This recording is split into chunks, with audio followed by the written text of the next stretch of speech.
हमारे YouTube channel परीक्षा में आप सभी का स्वागत है।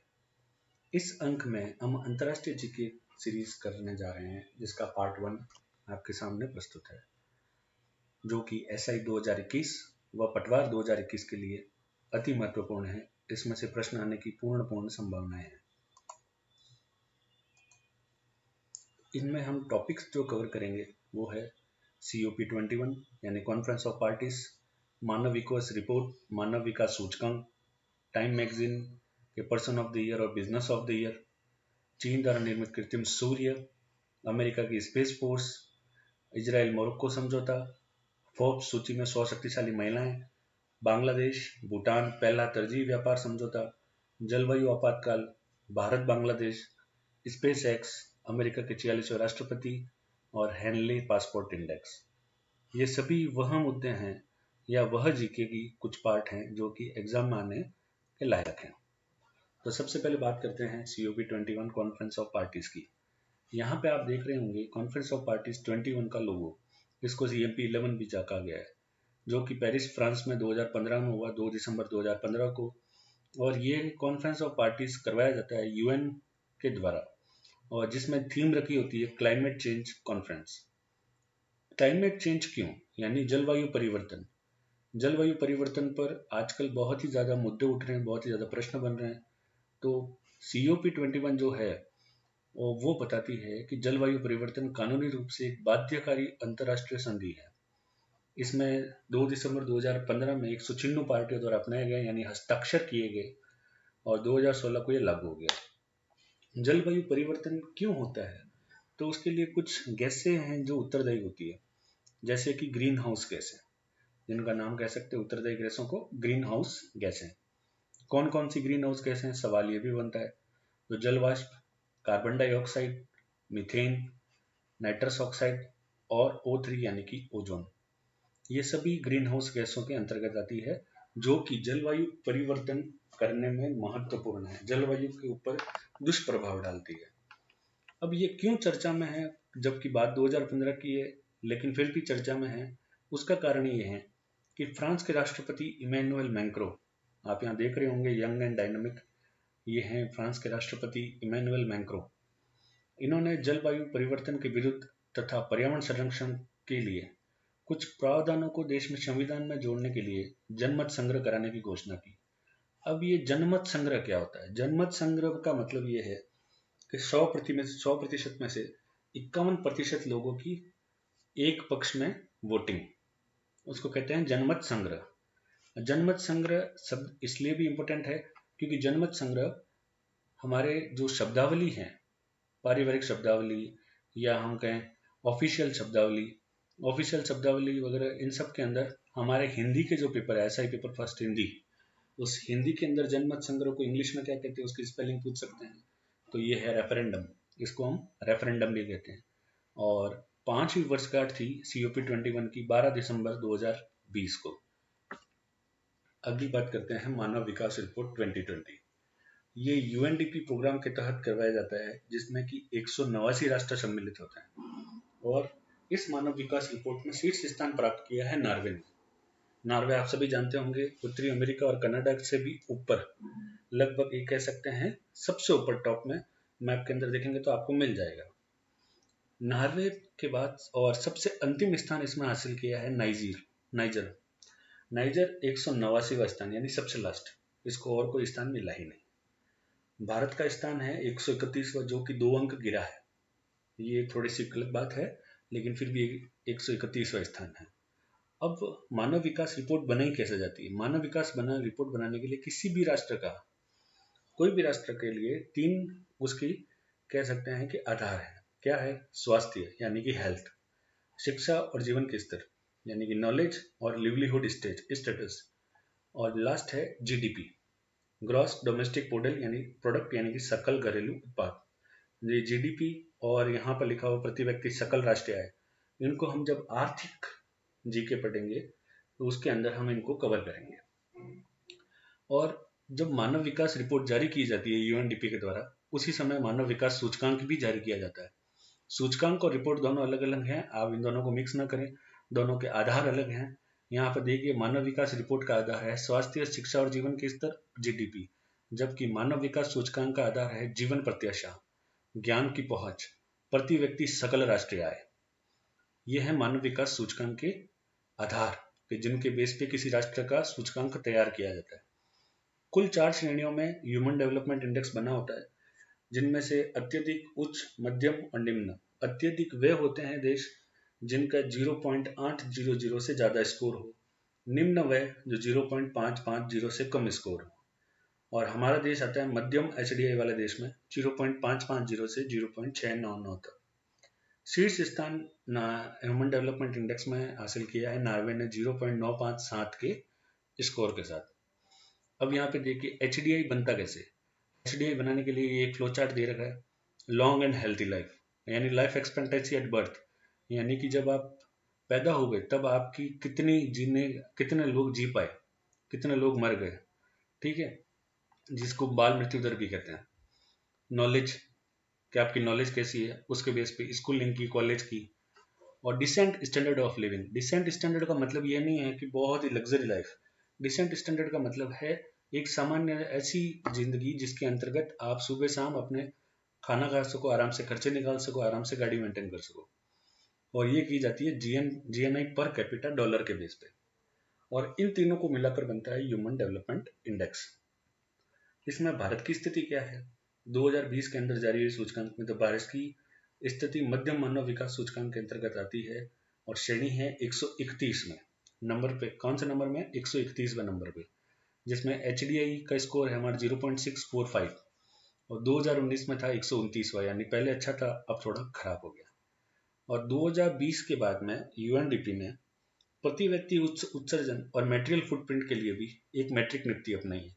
अब प्रति व्यक्ति उत्सर्जन या मेटेरियल फुटप्रिंट क्या है? जो हम कार्बन डाइऑक्साइड का उत्सर्जन करते हैं, या हम कहें जिनकी वजह से कार्बन उत्सर्जन किया जाता है, उन कार्बन उत्सर्जन को हम बोलते हैं प्रति व्यक्ति उत्सर्जन। और उसी कार्बन का हर व्यक्ति कितना ज्यादा उत्सर्जन कर रहा है उसको बोलते हैं मेटीरियल फुटप्रिंट। अब इसके लिए जो नीति अपनाई गई है उसका नाम है पीएचडीआई। आपको हो सकता है कि एग्जाम में पूछे पीएचडीआई क्या है, जिसके अंदर लिख दिया जाए प्लानिटरी ह्यूमन डेवलपमेंट इंडेक्स, लेकिन नहीं, इसका फुल फॉर्म नहीं है। इसका फुल फॉर्म है planetary pressures adjusted human development index.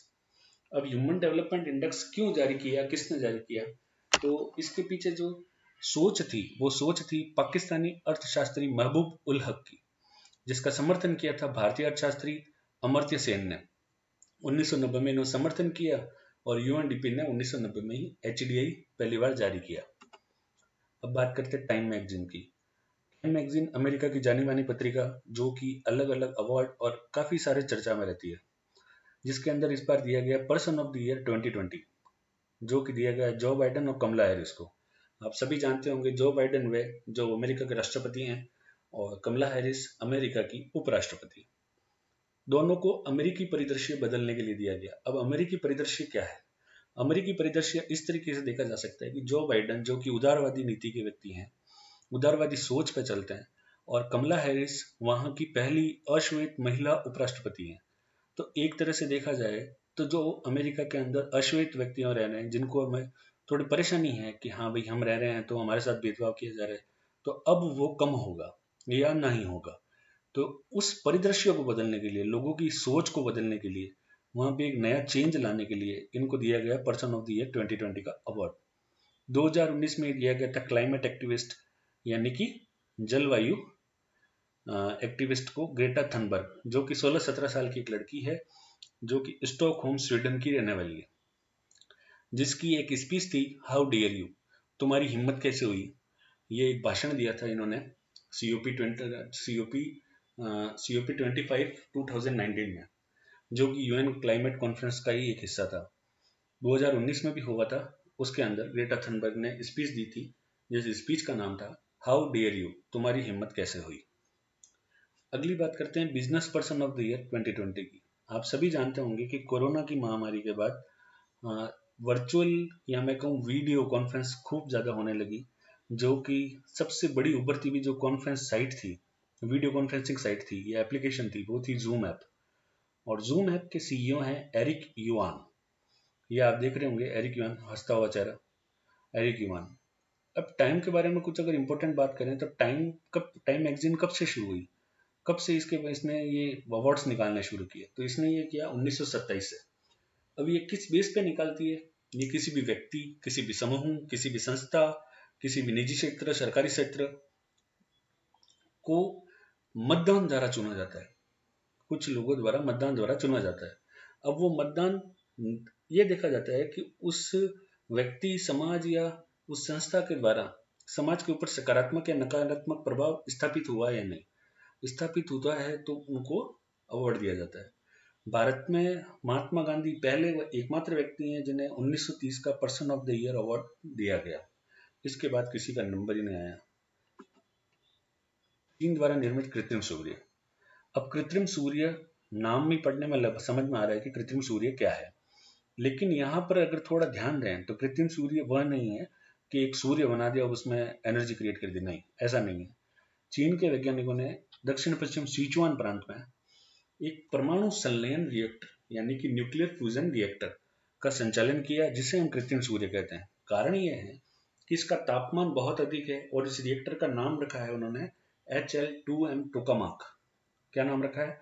HL2M टोकामाक। क्या होता है इसके अंदर? तो गर्म प्लाज्मा को मिलाने के लिए एक शक्तिशाली चुंबक क्षेत्र का उपयोग किया जाता है, जिसकी वजह से 150 मिलियन डिग्री सेल्सियस तक इसका तापमान बढ़ जाता है। यानी कि सूर्य का कोर, आप अगर यहाँ देखें तो ये जो सूर्य है इसकी कोर यानी कि बीच में इसका जो तापमान है उसके भी 10 गुना अधिक तापमान इस रिएक्टर का होगा, ऐसा वैज्ञानिकों ने कहा है।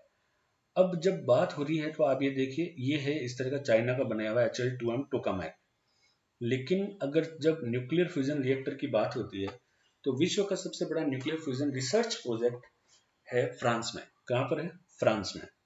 अब इस होता क्या है ये देखिए, हाइड्रोजन के दो आइसोटोप ड्यूट्रियम 1H2, ट्राइट्रियम 1H3, जब ये दोनों मिलते हैं, जुड़ते हैं तो फ्यूजन होता है, यानी कि बछड़ खाते हैं तो एक फ्यूजन होता है, विस्फोट होता है।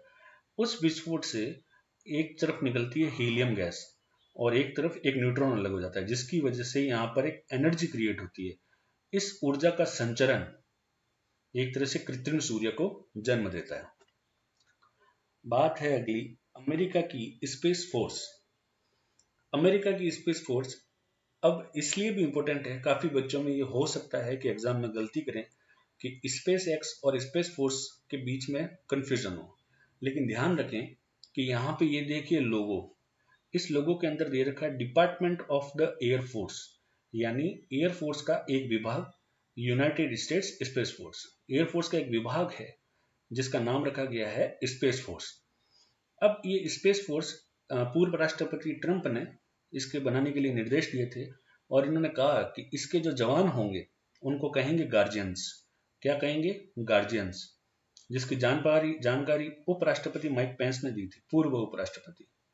अब स्पेस फोर्स से ये भी दिमाग में आ सकता है कि इसमें जो स्पेस फोर्स में काम करने वाले लोग हैं वो शायद एस्ट्रोनॉट हो, लेकिन ऐसा नहीं है। एस्ट्रोनॉट का मतलब होता है जो स्पेस में जाते हैं और रिसर्च करते हैं, लेकिन यहाँ पर एस्ट्रोनॉट नहीं है, यहाँ पर वह गार्जियंस यानी कि वह जवान नेशनल सिक्योरिटी का ध्यान रखते हैं और नीचे ही रहकर धरती पर रहकर।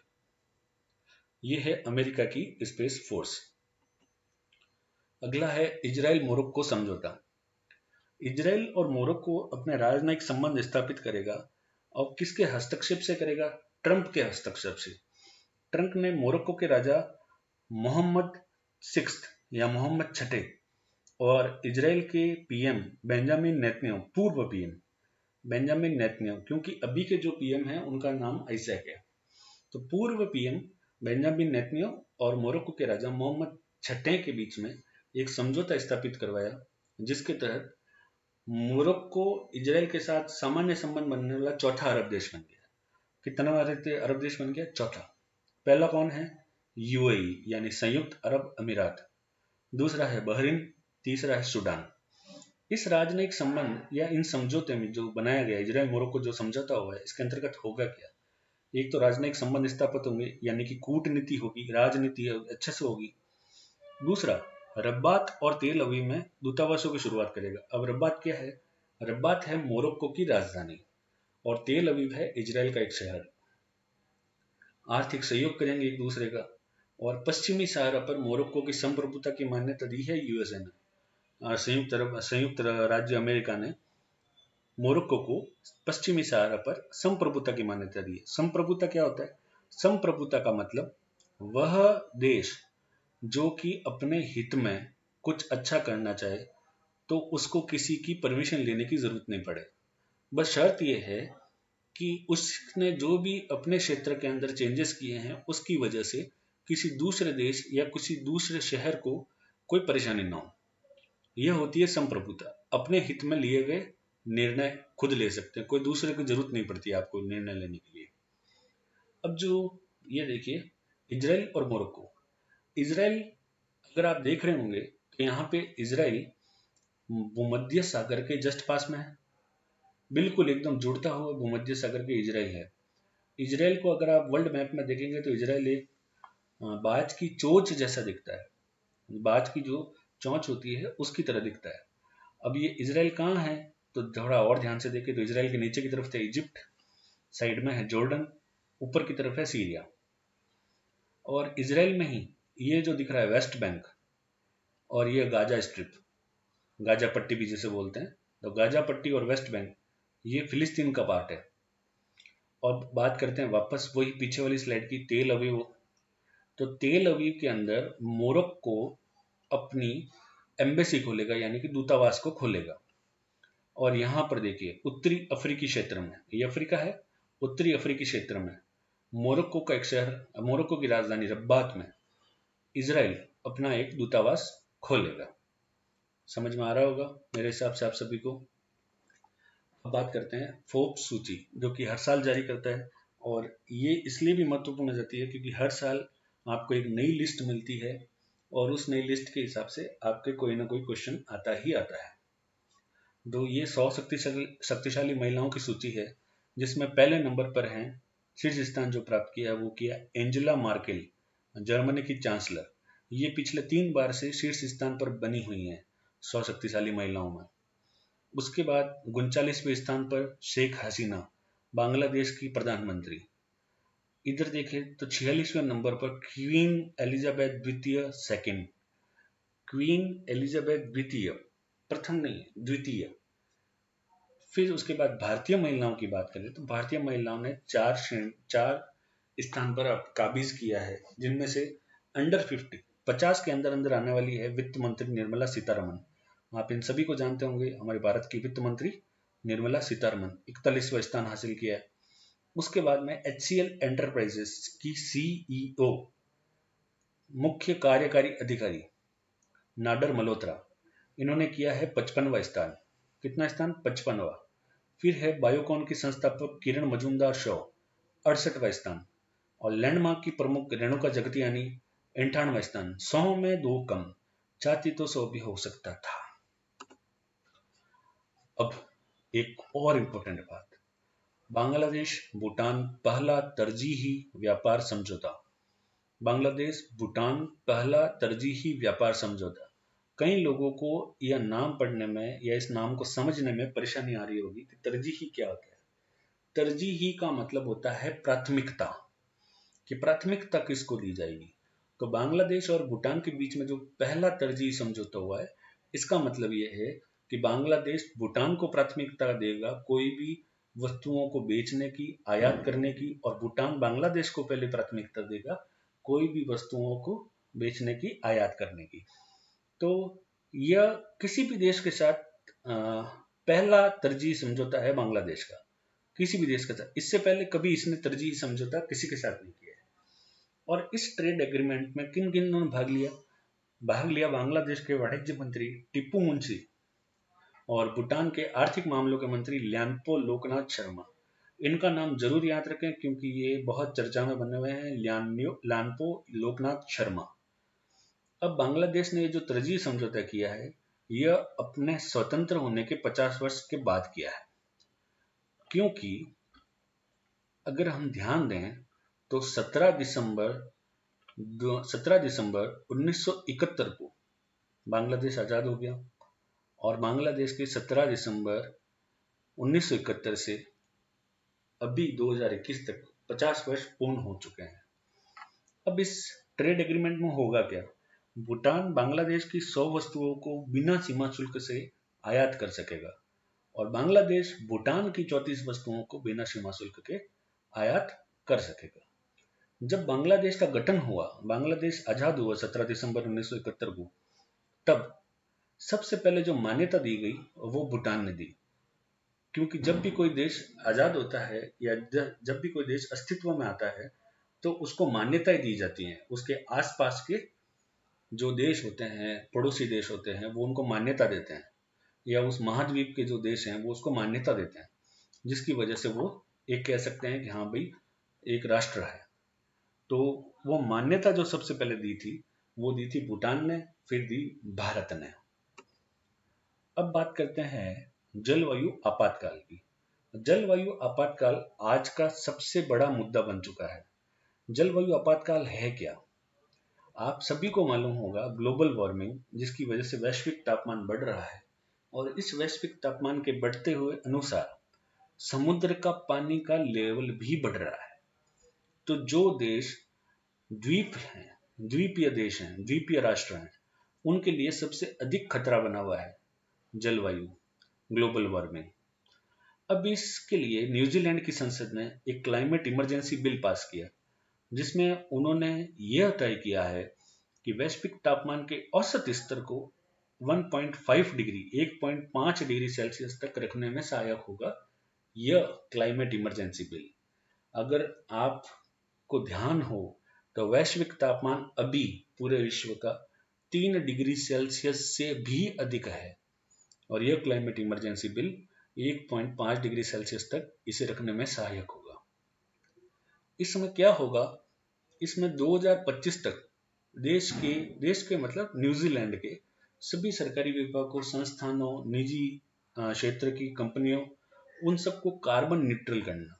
कार्बन न्यूट्रल का मतलब कि यानी जो कार्बन डाइऑक्साइड CO2 का जो उत्सर्जन करते हैं प्रति व्यक्ति, एक गाड़ी, किसी भी तरीके से कोई फैक्ट्री, जो CO2 का उत्सर्जन होता है उसको धीरे धीरे करते हुए कम कर देना। अब इमरजेंसी बिल है तो इसका मतलब धीरे धीरे नहीं, थोड़ा ज्यादा कड़े नियमों के साथ इसको कम किया जाएगा, जिसको हम बोल रहे हैं कार्बन न्यूट्रल। आप यहाँ देख रहे होंगे ये इसलिए भी चर्चा में है क्योंकि ये है न्यूजीलैंड की PM जेसिका अर्डन। इन्होंने ये न्यूजीलैंड की संसद में बिल रखा और ये बिल पारित हुआ। जेसिका अर्डन के बारे में एक और बात जान लें कि फोर्ब्स की जो 100 शक्तिशाली महिलाएं हैं उनमें 32वां स्थान है जेसिका अर्डन का। आप देख रहे होंगे कुछ सोच रही है या अचंभित है, मालूम नहीं पड़ रहा है, लेकिन चलो हमारे तो एग्जाम के हिसाब से बहुत महत्वपूर्ण है। अभी तक कितने देशों ने लागू किया जलवायु आपातकाल? तो 33 देशों ने लागू किया। कितने देशों ने? 33 देशों ने। वापस से एक इंपॉर्टेंट बात आती है, भारत और बांग्लादेश। भारत और बांग्लादेश के मध्य एक आभासी शिखर सम्मेलन हुआ। आभासी मतलब वहां पर बैठे नहीं थे, सिर्फ वीडियो कॉन्फ्रेंसिंग के थ्रू सम्मेलन हुआ, जो कि 17 दिसंबर को हुआ, 17 दिसंबर 2020 को। तो मेरा एक छोटा सा प्रश्न है, आप जल्दी से कमेंट कर दीजिए अभी इसी वक्त, तो 16 दिसंबर 1971 के लिए भारत और बांग्लादेश के लिए क्यों महत्वपूर्ण है? अब बांग्लादेश की युद्ध की 50वीं वर्षगांठ थी इस समय 17 दिसंबर को। तो नरेंद्र मोदी, हमारे माननीय प्रधानमंत्री नरेंद्र मोदी जी और बांग्लादेश की प्रधानमंत्री शेख हसीना जी ने एक वर्चुअल सम्मेलन में, बैठक में हिस्सा लिया। लेकिन हिस्सा लेकर क्या किया? तो इन्होंने किया चिल्हाटी हल्दीबाड़ी रेल लिंक का उद्घाटन। चिल्हाटी जो कि बांग्लादेश के अंदर है और हल्दीबाड़ी जो कि हमारे भारत के पश्चिम बंगाल के कूच बिहार का एक जगह है। तो चिल्हाटी से हल्दीबाड़ी एक मालगाड़ी को हरी झंडी दिखाई इस समय, और यह रेल मार्ग सबसे महत्वपूर्ण है कि 55 वर्ष बाद खुला है। कब खुला है? 55 वर्ष बाद। 1965 से यह रेल मार्ग बंद था। अब 1965 से कैसे बंद था? तो 1965 में भारत और पाकिस्तान के जो मध्य युद्ध हुए उस समय हमने यह रेल मार्ग बंद कर दिया और अब जाके 55 वर्ष बाद यह वापस खोला गया। और इसी के अंदर सबसे महत्वपूर्ण बांग्लादेश के संस्थापक शेख मुजीबुर रहमान के सम्मान में एक डाक टिकट भी जारी किया गया है। और शेख मुजीबुर रहमान की ही पुत्री है पीएम शेख हसीना। शेख मुजीबुर रहमान को बंग बंधु भी कहा जाता है। आप देखेंगे महात्मा गांधी और बंग बंधु पर एक डिजिटल प्रदर्शनी का भी उद्घाटन साथ ही में किया गया। यहाँ पर देखिए, ये जो ऊपर वाली फोटो है ये दिखा रही है चिलाटी हल्दीवाड़ी रेल लिंक। यहाँ से नरेंद्र मोदी ने बटन दबाया, वहां से शेख हसीना ने बटन दबाया और मालगाड़ी चल पड़ी। और इधर देखिए, ये है बंग बंधु शेख मुजीबुर रहमान और इन्हें आप सभी जानते होंगे, हमारा राष्ट्रपिता महात्मा गांधी। इनका भी डिजिटल लाइब्रेरी का उद्घाटन किया गया। भारत और बांग्लादेश के मध्य में अगर एक और बात करें तो वहां के विदेश मंत्री डॉक्टर AK अब्दुल मोमन ने स्वाधीनता सड़क का शुभारंभ करने की घोषणा की कि बांग्लादेश और भारत के मध्य एक स्वाधीनता सड़क जो कि 26 मार्च 2021 से शुरू हो गई है, उसकी घोषणा की थी। यही 50वीं वर्षगांठ पर 17 दिसंबर 2020। अब 1947 और थोड़ी सी बात कर लेते हैं। तो 1947 के विभाजन के बाद भारत और बांग्लादेश के बीच में 7 रेल मार्ग थे। 4 को हमने परमिशन दे दी, वापस शुरू हो गए। 5वां की परमिशन 17 दिसंबर 2020 ने दोनों ने आपसी सहमति से शुरू की है, जो कि चिल्हाटी से हल्दीबाड़ी रेल लिंक है। अब 16 दिसंबर 1971, जो कि मैंने आपको थोड़ी देर पहले सवाल पूछा था, इसके अंतर्गत क्या हुआ कि भारत के सैन्य commander lieutenant general Jagjit Singh Arora के सामने पाकिस्तान के commander lieutenant general AK Niazi ने 13,000 सैनिकों के साथ आत्मसमर्पण किया। आज तक के विश्व का सबसे बड़ा सरेंडर, आत्मसमर्पण, यही है 16 दिसंबर 1971, जो कि भारत में विजय दिवस के रूप में मनाया जाता है। स्पेस एक्स, क्या तो बात करें इसकी, अमेरिका के निजी क्षेत्र की कंपनी है स्पेस एक्स, जिसके मालिक है एलन मस्क। ये देख रहे होंगे आप यहाँ पे, एलन मस्क खूब चर्चा में चल रहे हैं। इतनी चर्चा में कि इनके एक कमेंट से शेयर मार्केट ऊपर नीचे चला जाता है। अभी ये क्यों चर्चा में है कि स्पेस एक्स ने हाल ही में एक रॉकेट से 143 उपग्रह छोड़े और ये रॉकेट है, इस रॉकेट का नाम है फॉल्कन 9। कहाँ से छोड़े? तो फ्लोरिडा से। अब ये देखिए ऊपर मैप के अंदर, उत्तरी अमेरिका के gulf of Mexico, Atlantic ocean और कैरेबियन सी के बीच का इतना सा पूंछ जैसा हिस्सा है, इसे कहते हैं फ्लोरिडा। यहां से छोड़ा है यह फाल्कन 9 रॉकेट को। और किस लिए छोड़ा है और किसके तहत छोड़ा है? तो ये छोड़ा गया है small set right share program. क्या नाम है? Small set right share program. और इस मिशन का नाम था ट्रांसपोर्टर 1 मिशन। क्या नाम था? Transporter 1 mission. इसी के साथ एलन मस्क ने हमारा रिकॉर्ड तोड़ दिया, भारत का रिकॉर्ड तोड़ दिया, जो कि इसरो ने 2017 में एक रॉकेट से 104 उपग्रह छोड़कर बनाया था। खतरनाक है एलन मस्क। अब बात करते हैं अमेरिका के 46वें राष्ट्रपति Joe Biden, Joseph Robinette Biden junior. आप इन सभी को जानते होंगे, इनको देखा होगा न्यूज वगैरह सब जगह। जो बाइडेन, इन्होंने शपथ ली 20 जनवरी 2021 को वॉशिंगटन DC के फ्रंट गार्डन के अंदर, और शपथ दिलवाई USA के प्रधान न्यायाधीश जॉन रॉबर्ट्स ने। और राष्ट्रपति की शपथ से पहले शपथ ली जाती है उपराष्ट्रपति की, और उपराष्ट्रपति आप सभी जानते हैं कि भारतीय मूल की कमला हैरिस, जो कि 49वीं उपराष्ट्रपति बनी है, इनको शपथ दिलवाई सुप्रीम कोर्ट के न्यायाधीश सोनिया सोटोमायोर ने। ये बहुत महत्वपूर्ण है क्योंकि सभी जानते हैं जो बाइडेन और कमला हैरिस के बारे में, लेकिन जॉन रॉबर्ट्स और सोनिया सोटोमायोर इन दोनों के बारे में नहीं जानते, न ही इनके पद के बारे में जानते हैं। तो यहां से क्वेश्चन बनने की ज्यादा आशंकाएं होती है। अब जो बाइडेन के द्वारा जो मुख्य कदम उठाए गए, जिनकी वजह से उनको पर्सन ऑफ द ईयर भी चुना गया, तो वो ये है कि एक तो पेरिस जलवायु समझौते के अंदर इन्होंने वापसी कर ली, क्योंकि जो पूर्व राष्ट्रपति ट्रंप थे वो इससे बाहर निकलने की घोषणा कर चुके थे। और WHO में रिश्ते बनाते हुए डॉक्टर एंथनी सी फॉसी को WHO के कार्यकारी बोर्ड के अमेरिकी जो प्रतिनिधि मंडल था उसका मुखिया नियुक्त किया गया है इनको, डॉक्टर एंथनी सी फॉसी। मुस्लिम बहुल देशों पर लगाई गई यात्राओं को हटा दिया, यात्रा पाबंदियों को हटाया। और यहाँ पे देखिए, क्योंकि पूर्व राष्ट्रपति कंस्ट्रक्शन का काम करते थे तो उन्होंने यहाँ पर भी यही किया। मैक्सिको की सीमा पर आपातकाल की घोषणा कर दी थी और साथ में दीवार निर्माण का शुरू कर दिया था, जो कि हमारे हमारे तो क्या जो बाइडेन, जो कि अमेरिका के राष्ट्रपति हैं, उन्होंने दीवार निर्माण पर रोक लगा दी। अच्छा ही काम किया।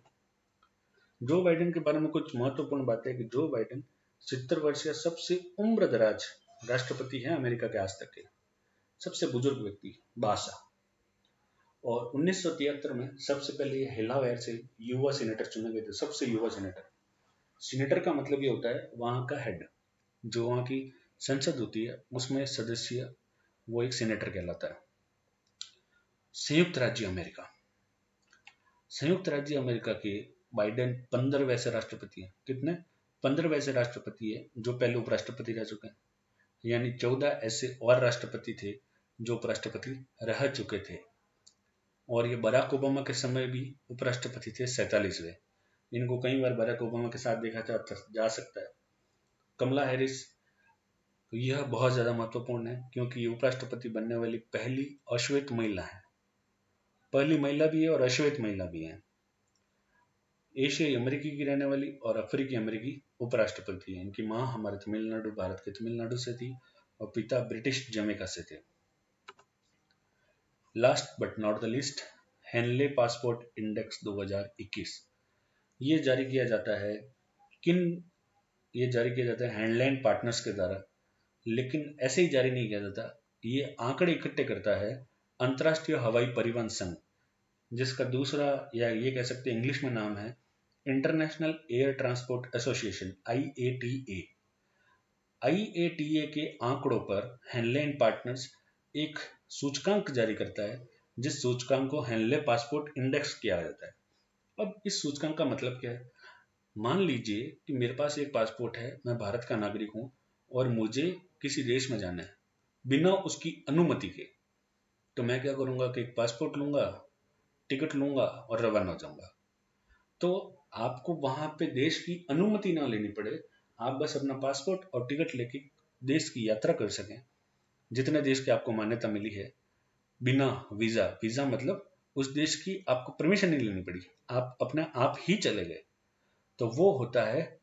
इसका मतलब ये एक तरह से कह सकते हैं पासपोर्ट की पावर है। तो पासपोर्ट धारक बिना किसी पूर्व वीजा के कितने देशों की यात्रा कर सकता है, ये पता चलता है। शीर्ष स्थान पे जापान है, जो कि पिछले कई सालों से इस स्थान को काबिज किए हुए है। जापान 193 देश की यात्राएं कर सकता है। भारत 58 देश की यात्राएं कर सकता है, जो कि 84वां स्थान मिला है 2021 में।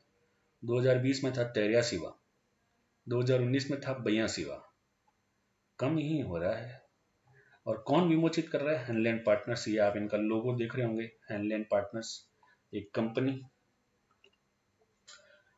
हाँ, तो आप सभी से एक महत्वपूर्ण सूचना, अंतरराष्ट्रीय फिर चलेगी, फिर उसके बाद राष्ट्रीय जीके, फिर आर्थिक जीके, और साथ ही साथ जैसे ही कोई एक सीरीज कंप्लीट होगी उसके बाद उसकी लाइव प्रश्नोत्तरी रखी जाएगी। Thanks for watching my video. Please subscribe to my channel for more updates. Share this video with friends and family. Thank you.